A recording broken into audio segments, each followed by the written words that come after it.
Good morning, peeps. How are we today? Well, I'm a little bit nervous because I'm sharing some stuff that maybe I haven't really shared very much of before. And this is all because of a couple of conversations I've had this weekend with a few people in my life. I'm just going to put it up front. I don't know, this isn't scripted. I'm just winging this. I'm just going to share whatever feels right to share with you. I don't know what I'm actually specifically going to talk about. So I'll just put a disclaimer and a trigger warning at the start in case I do share something that relates to you or somebody you know and might upset you. I am okay to talk about the stuff from my childhood. And I have a responsibility to share some of my stories, my lessons, my insights, and I guess more importantly, the life on the other side. And to bring awareness into to make it okay to talk about some of these things, and particularly the childhood stuff, because the more I believe we keep things behind closed doors, or even worse, keep locked down within ourselves, the harder it is to face our fears, the harder it is to talk about it, even with our loved ones. And in some ways, we're kind of still making it okay because it's all kept behind doors or shoved under the carpet. Instead of bringing the conversations out and talking about them and making it okay for people to be upset, to be shocked, to be concerned about the people in their community, about not only our brothers and sisters around us as adults, but then of course the lens of what might still be happening for our junior humans, the ones who are still going through the young age of development, of learning about life, of learning trust, and all these other aspects that are critical to how we live out life as an adult. I don't know what your issues are. I don't know what your story is. Of course, everybody has their own perspective of life. We each have a journey that we, I believe, need to go through in order to grow through our pains, through our suffering, through our hardships. But having said that, not everybody has those. So why do some people have blessed lives? And then there's others like you and I, perhaps, or certainly me, who kind of wanted what everybody else had, and that was just a happy childhood. I remember thinking a lot, this is not fair. Why have I got to go through all this crap, all this shit? Why is he such a mean dog that we have to be raised with that almost brutality? Why is it so hard? Why me? What have I done to cause this to be my existence? As you know, I left home at 15, so up until those years, it's hard for a child and a young teenager to get context and perspective that not all humans are like the ones that they've experienced at the start of their childhood. Not everybody has positive role models whilst they have negative ones. Not everybody has the anti-role models or the uncles or the friends next door. I didn't have any of that. The nearest, the only people in my life, certainly in my neighborhood, was an old lady who's friends with my mom. I think she was about 60s. She was old. I use the term very differently now, but at the time was an old lady across the road. And of course I couldn't relate to her. I just couldn't relate to her.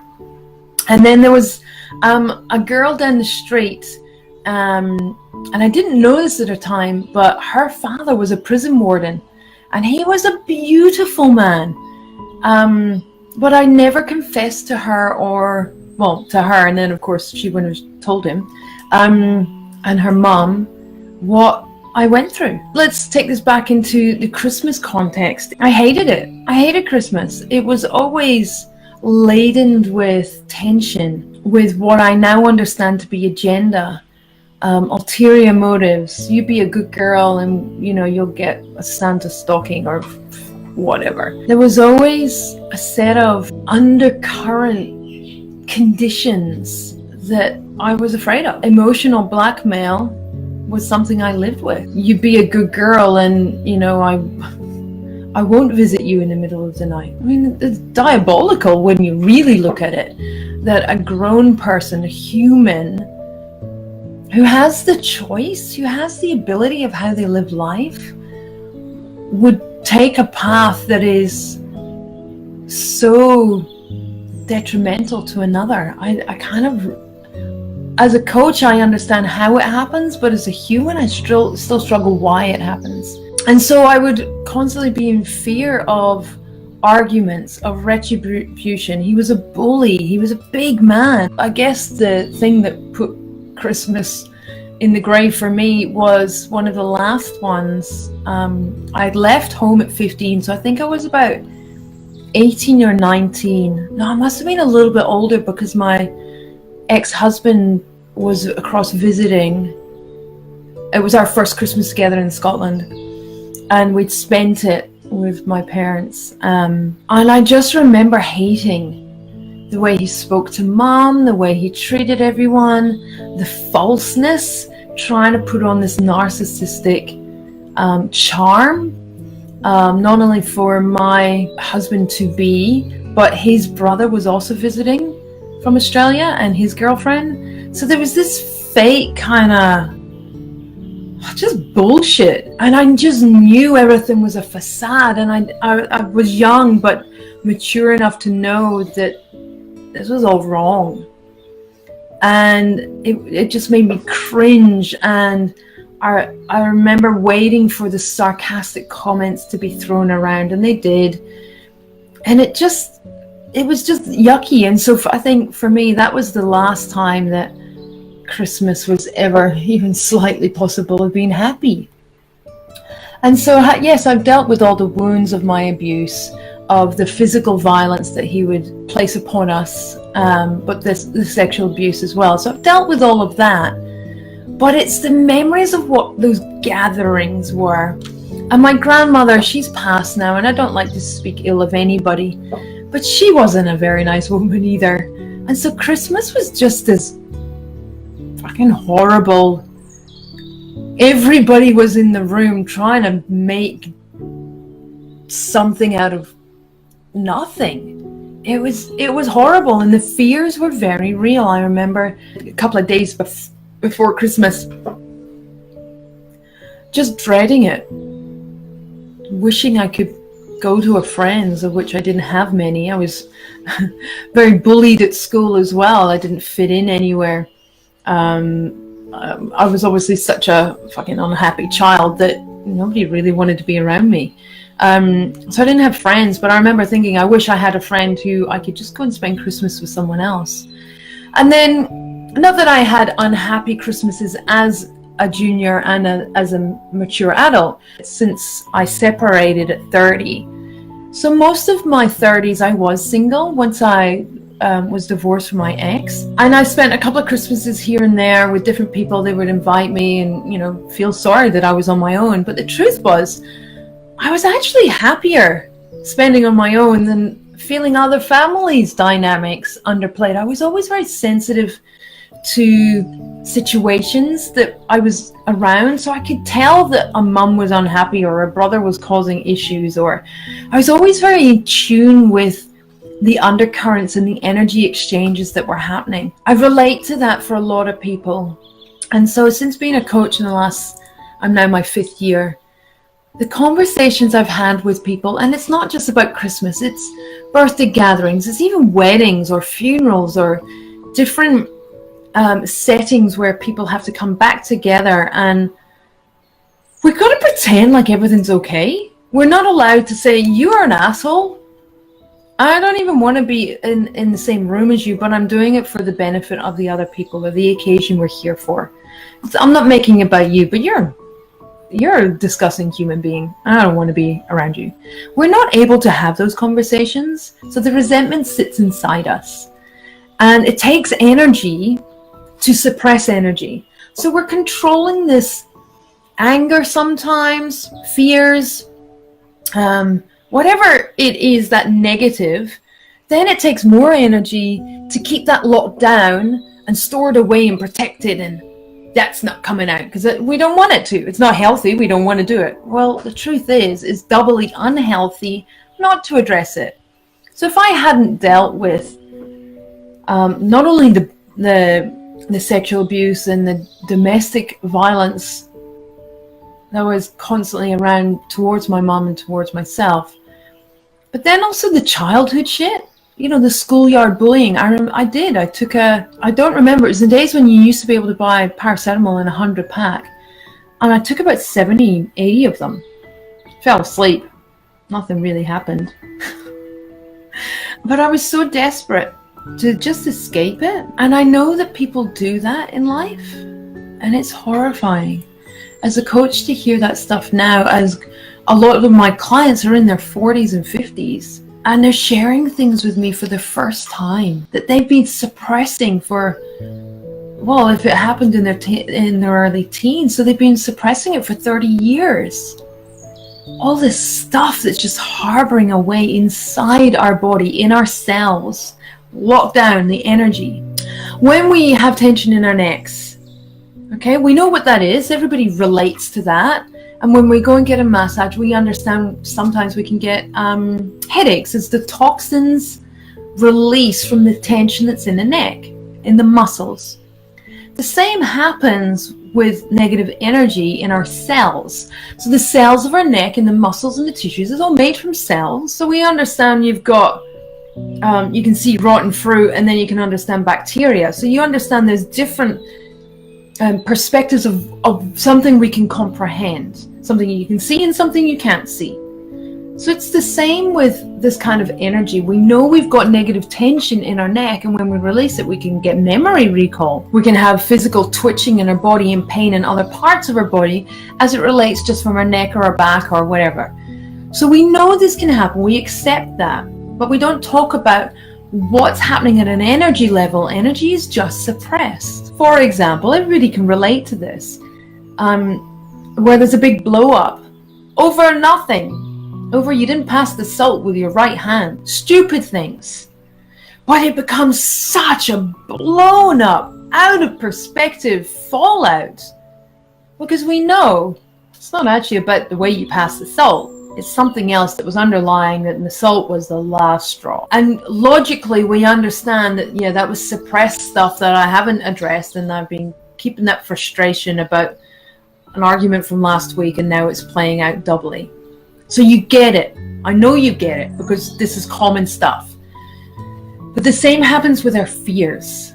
If we aren't addressing the stuff that we are locking away, it's a couple of things will happen. The universe, God, ourselves, our life lesson, however you want to look at it, it's going to keep repeating the cycle until you get the lesson, until you change the result. It's going to keep happening. That's the way the universe works. You can suppress it, but it just keeps coming around. The second thing, like the argument example, it comes around and it bites you on the ass massively. And it says, I want to be addressed. This thing has to come out in the open. It's not about the salt. It's about the argument from last week that I've been kind of brushing away. And that energy has to come out. And like I say, it's usually amplified and magnified. So there's two really decent reasons why we can't let the fears stay locked away. The other thing is, fears are driven by our imagination. The little stuff that's going on in our mind, the movies we're telling ourselves, the stories we're playing, the characters we're giving ourselves in our life. So I remember for years how I looked at Christmas with the same lens as that wounded child, and was playing that out in some ways as an adult. Some ways, not all the time, but I know the bit. I'm smart enough in it when I know that what I'm doing, but I don't know how to change it. Didn't know how to change it. And I get the thought of facing the past and bringing this stuff up is freaking scary. Before I got married, how I was reading Celestine Prophecy,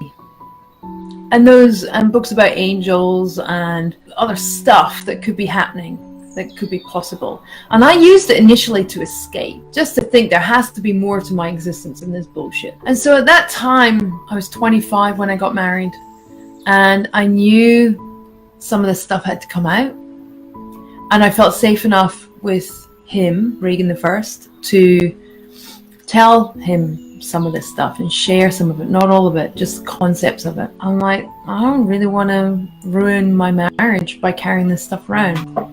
So I went to see a therapist, didn't work out. The thought of talking about this stuff was so debilitating. I think it took me 4 or 5 months, maybe 6 months to actually go. I got a referral from the doctor, and then when I actually got that number and called, I kept putting the appointment off. I didn't know what to expect. That was the biggest problem.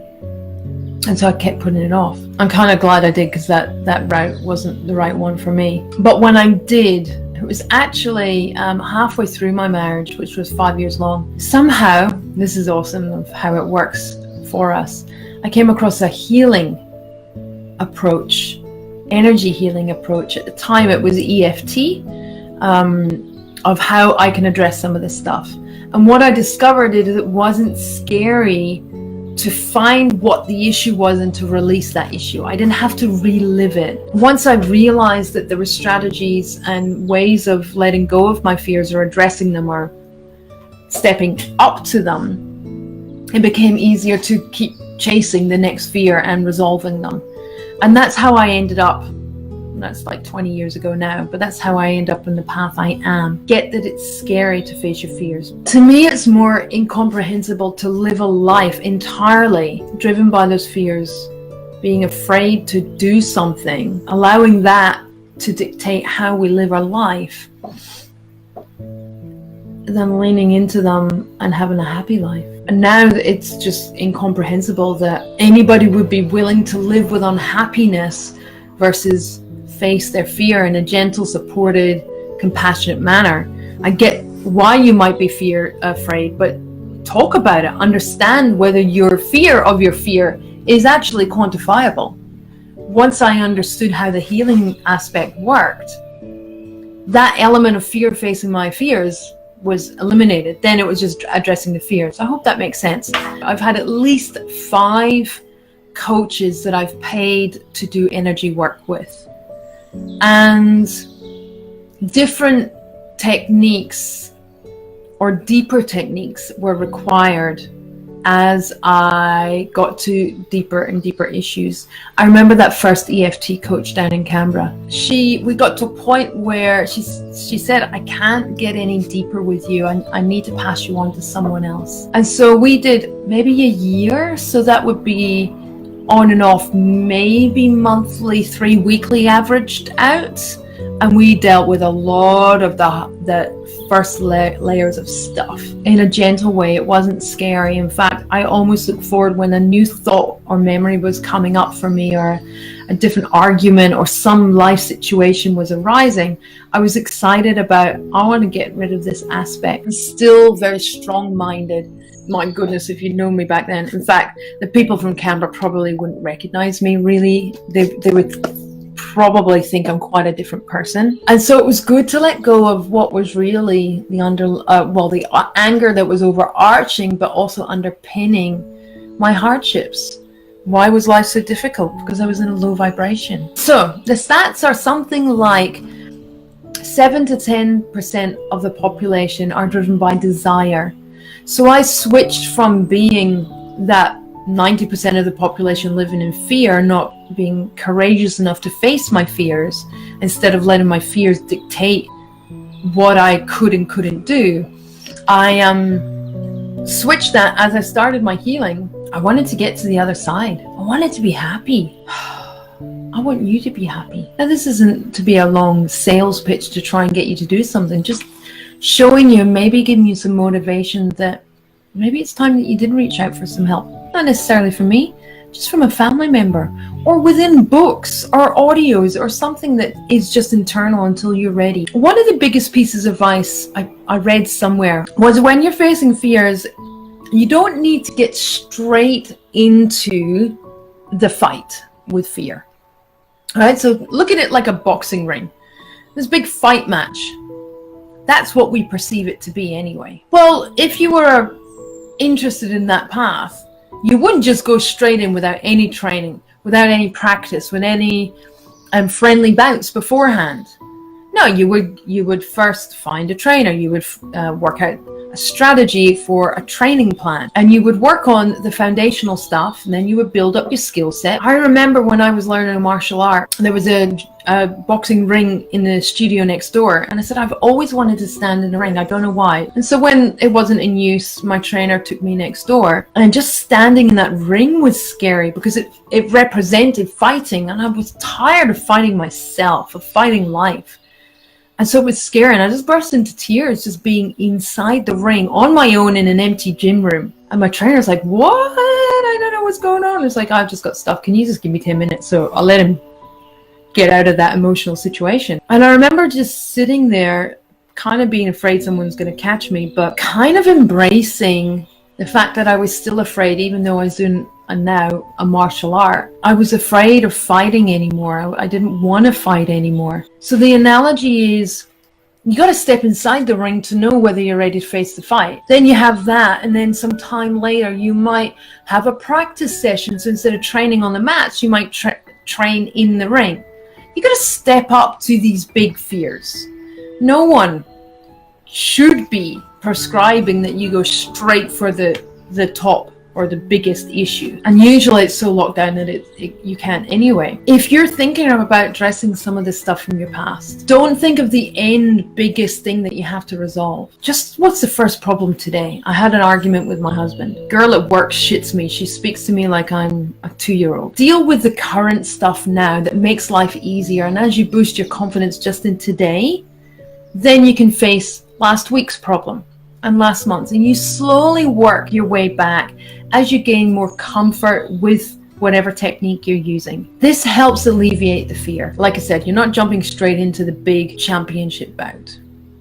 You're doing it step by step, and therefore you're taking some of the energy that you're projecting forward. Just sign up for the gym first. And this can be fears of success. This can be fears of losing weight. This can be any type of fear.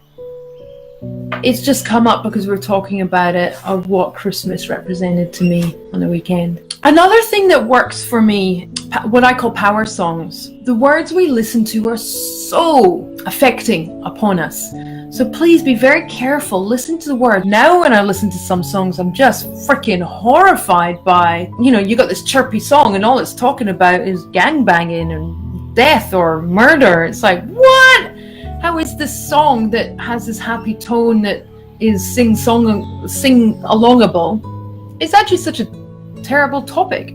Find songs that are powerful to you. Back in my days, Madonna, later Christina Aguilera, Alanis Morissette, I think at the time. There was a few who wrote empowering songs instead of disempowering, where it was all about the men. I love Ed Sheeran, but sometimes really heartbreak. Stop dictating that we must be heartbroken when we break up with someone. There's so many songs that just piss me off now. Anyway, oops. So find songs that are empowering.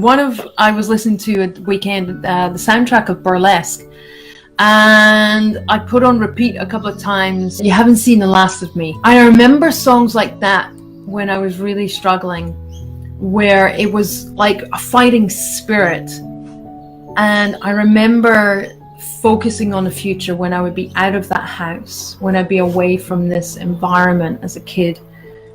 They motivated me to the point where it became easy for me to think more positively. So listen to songs, listen to music, listen to YouTube, listen to podcasts that leave you feeling energetically better. The power comes from what you tell yourself. And if you're living your fears constantly replaying in your mind, when are you going to get the headspace to think positively?